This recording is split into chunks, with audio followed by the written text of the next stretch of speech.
نن له موږ سره میلمه دی په خپرونه کې د اقتصادي چارو کارپو زموږ د هیواد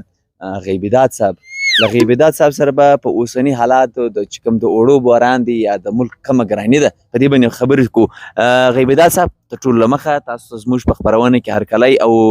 کور مودان چې تاسو وخت راکړئ. مننه چې تاسې زما شاهي محل ته رالاستئ، ډېره مننه او ستاسو د ټولو کتونکو ته سلام کوم چې موږ واوري او موږ برداشت کړي. مهرباني اوري به مو هم برداشت کوي به مو هم زما امید دی. غیبیداد صاحب تر ټولو له مخه خو دا خبره تو که څنګه داسې روانې په ملک ګراني هم درته داسې یوازې په محل کې داسې چکر وایې دا څنګه داسې مطمئنه یې؟ بس دا ټیم زما د واک دی په دې وجې چکر یې وم. غیبیداد صاحب په مزه به په خپرونه کې ستا چې کومې خبرې دي دا به له خپلو کتونکو سره شیر کوو. په مزه به داسې ستا واک به هم نه خرابوو، داسې په مزه به ځو. د ملک چې کومه ګراني ده دغه د وړو بحران په موجوده حالاتو کې بیخي سیوا سوی دی. دا په دې باندې تا کله فکر کړی دی او دا ولې او د دې مخنیوی به څنګه کېږي؟ یاره دا خو اصله خبره دا ده چې دا ناشکري ده، مسله ټوله د ناشکري ده. تاسو ته معلومه ده چې زموږ خلک عقلونه نسته، لنډه به وایم هلکه چې وړه نسته، وړه نسته، بازار کې خو بسکټ سته، په بازار کې خو ممپلي خو سته،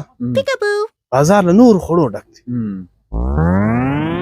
نور خواړه وخوره. ستا له خبرو سره یوه خبره زیاتوم. ستا مطلب دا دی چې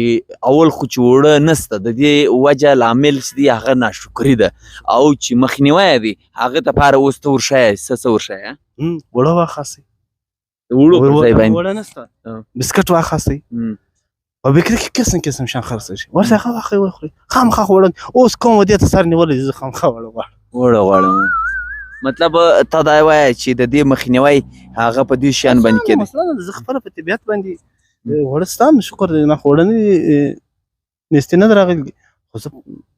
زیات وخت بسکټ خورم شام کوم. بحران ولې راغلی؟ وړو بحران ولې راغلی؟ د دې لامل څه دی؟ محمد صاحب اصله خبره خو دا ده دا به ولې نه راځي؟ ولې به نه راځي؟ ولې به نه راځي؟ دا سوال به وکړم. مسله دا ده چې زموږ خلک ما په سر کې هم تاته وویل چې ناشکري ده. تاسې ویناستئ چې دوی وضو ته وړه پر اچوي او پر اړه باندې وضو ته وړه اچوي، پر اړه باندې غوا ته وړه ور اچوي، پر اړه باندې اوښ ته وړه ور اچوي، بلکې داسې ړانده به وي خدای مکه وخرو ته بېله هم وړه پر واچوي. نو نن چې وړه ختم شول هغې په حیوانانو وخوړل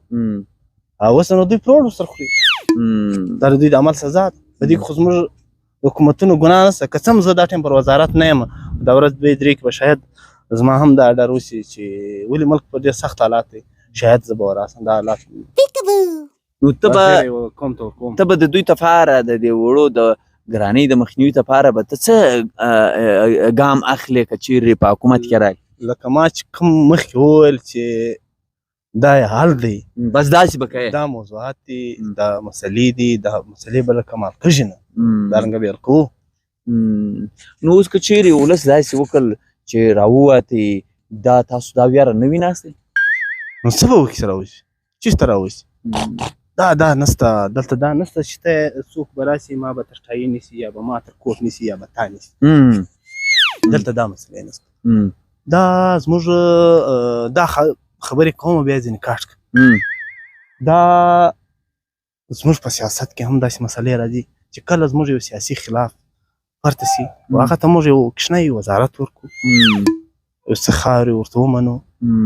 نو هغه بیا که ملک وراخیم هغه بیا غږ نه لري. دا تاسو هم انکران یاستئ، دا تجربه هم سته. او د زموږ ملک چې دی کوم عوام چې دی کوم قوم چې دی دا ټول د دې اس خاوندان دي. که چیرې یو سړی راپورته سي 200 پنځه ورځې غږ مه ورته کوه چې د ده ډله مکمل 200 کسان پرس چې پرس وه نو په دې پوه سوي چې اوس یې زیات خلک ډېر کړل. هغه کوم چې اول افورت سوی دی مصر چې دی هغه وڅه کوه هغه ته یو څه ورکړه هغه کښېنو دا ګرد مایوسه کږې کښېني دا ستاسو تجربه ده دا زموږ تجربه ده مطلب دلته ستا خبره ټایي ته څوک لاس نشي اچولی پنځه اویا ته به ستاسو چې کوم څه کواسې مطمئنه کواسې پنځه اویا کلنه تجربه ده پنځه اویا کلنه تجربه زما هم په دې باندې انټرویو درسره کوله ستاسو ډېره لویه تجربه له راستي او ځینې خلک دا خبره کوي چې ناشکرو خو د نورو هېوادو خلک هم دي هغو ته هلته څنګه دغسې مطلب که ناشکري نو هغو کې څنګه وړه ستا هغه دا بیا څنګه کیدی شي خبره دا ده چې هغه خلک هغه زیات ملکونه چې دي هغه کفار دي کفار ته خدای پاک وعده کړې ده چې دا دنیا به دوی دپاره جنت دي او پاتې شو مسلمانان خو هغه داسې لږ په لږ مسلمانان دي او بله خبره دا هم ده چې هغو دا هم نه دي کړي چې اوښانو خرو او وزو ته وړګان پر راړه ور واچي په خپل یې خوړلي دي جمع کړي دي او بل دلته محبت صاحب دې خبرې ته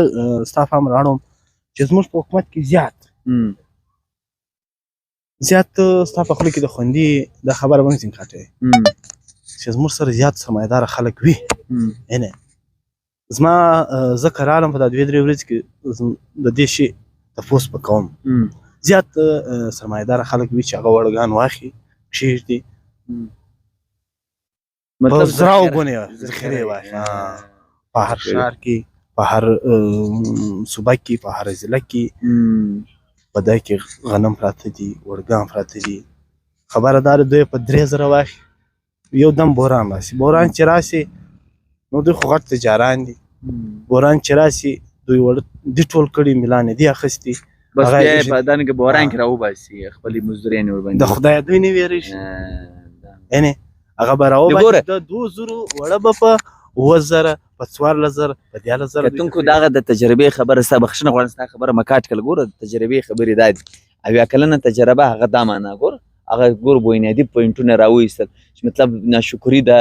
او بوران ځکه راځي چې خلکو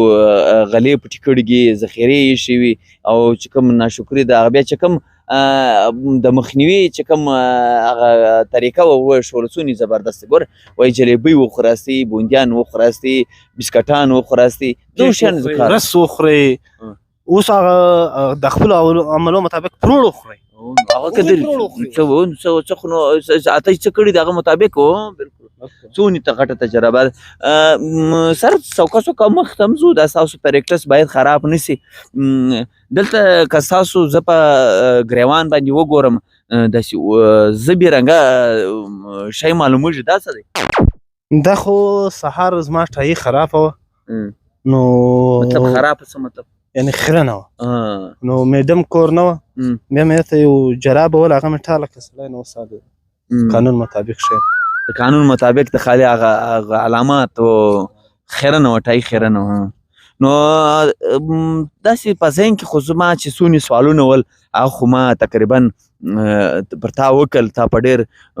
مړانه په ورین تندي او ډېر د علمه ډک جوابونه راکړل که داسې په ذهن کې څه لرې نو زموږ کتونکو ته وایه نو زموږ کتونکو ته خو څه ویل خاص نه لرم لکه مخکې چې مو وویل پروړ وخورئ او بل دا دی چې که چیرې دوی دا غواړي چې زموږ حالات بدل سي زموږ د قوم حالات بدل سي زموږ د ملک حالات بدل سي اول به له ذهنه دا خبره باسو خپله خېټه به له ذهنه باسو چې یاره ما ته نن ګونۍ وړه میلاوږي زه دا 200 کسانو ته نه میلاوږي زه یو